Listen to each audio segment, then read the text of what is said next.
Welcome, all wrists, and welcome to another review. This is the Sinn 556A, and it's a watch that took me by surprise. In today's world, there are a ton of amazing watches, so much so that it can be hard to find something special. What I like so much about this watch is it's simply good at being simple, and I hope to highlight the positives of this watch and bring to light points where it could improve on. Here are the dimensions and specs. It has a case diameter of 38.5mm, lug to lug of 45.5mm, lug width of 20mm, a thickness of 11mm, water resistance of 200 meters, and a power reserve of 38 hours thanks to its SW200 movement. At first glance, the Sinn 556A is what you'd expect from a watch aimed at being a go anywhere, do anything watch, and that's a good thing. It means it will tick most of the boxes for many collectors, but takes a few steps further when we really look at the details of the watch.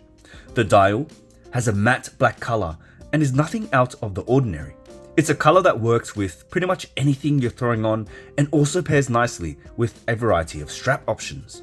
The date window is small and inconspicuous, found between 4 and 5 with a matching date wheel. The positioning is a smart one.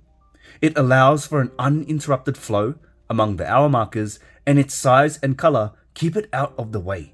It's there when you need it and not distracting at all.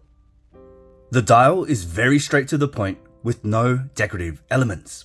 Besides the logo and Made in Germany, there isn't any additional text, presenting a very clean look, which is further emphasized by the hands. They're sword-like, pilot-style hands with white tips and a black base.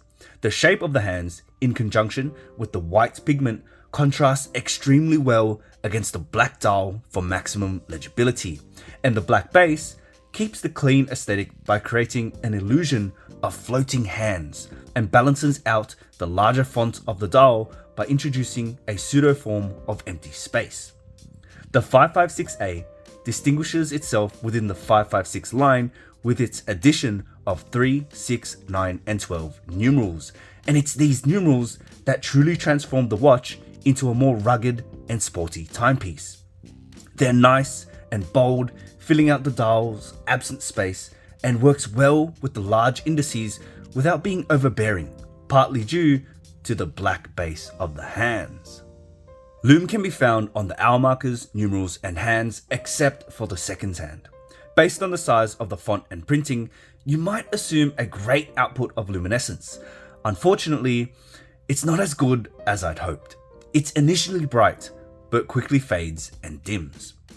There are no applied elements here, just printed markers and numerals. And although I'm a fan of such things, the 556A doesn't need it, and that's because the case and bracelet lacks any sort of polishing. The case to me is the main draw of this watch. There are many watches out there with a similar dial layout, but the case on the Sinn 556A really gives the watch its own identity. It's a completely circular brushed case and bezel with slim crown guards and slim lugs. The crown guards have a sleek yet boxy look thanks to their sudden transition into a flat tip, and paired with the crown, they are the most defining feature of this case.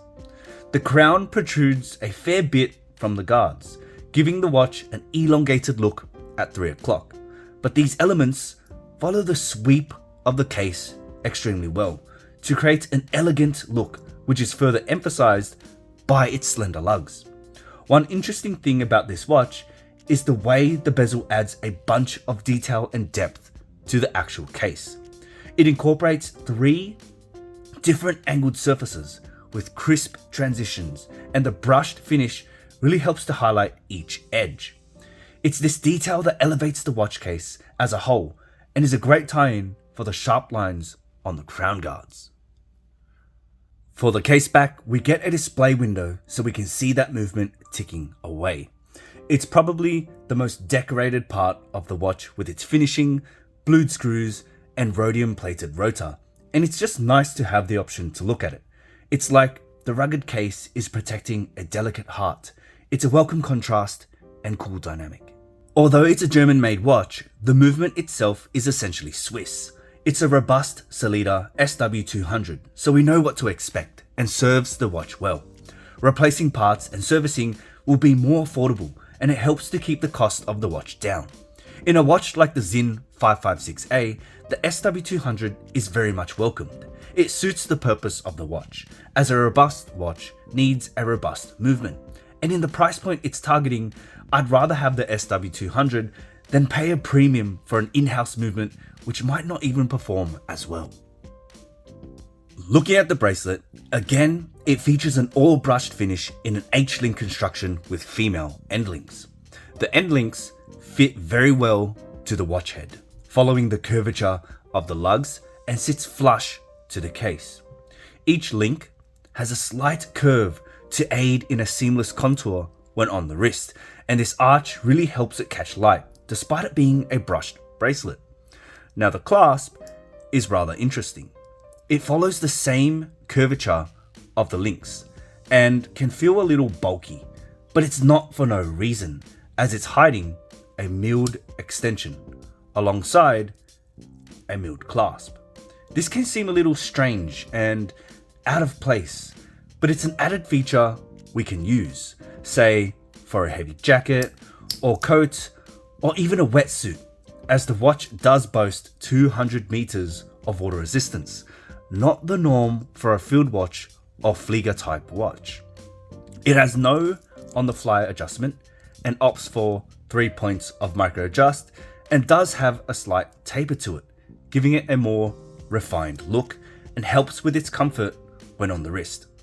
Although the clasp is rather big, the H-link bracelet presents a rather comfortable wearing experience, and the design of the bracelet itself gives the watch a unique look. It's a breath of fresh air in a watch world dominated by Oyster and Jubilee style bracelets, and its simplicity matches that of the watch head. Overall, the Sinn 556A fits into the crowd, but at the same time differentiates itself as an excellent option with its impressive spec sheet and unique architecture. It isn't doing anything too crazy. In fact, it tries to be as subdued as it can be, with no signs of polishing, yet manages to resemble refinement and elegance. It can be worn in all realms of life, air, land, and sea, and is positioned at a compelling price point. There are far more positives than negatives on this one, and it's a truly outstanding offering from Sinn. Let me know in the comments what you think about the watch. If you liked the video, give it a thumbs up and consider subscribing for more watch content. I'll see you in the next one.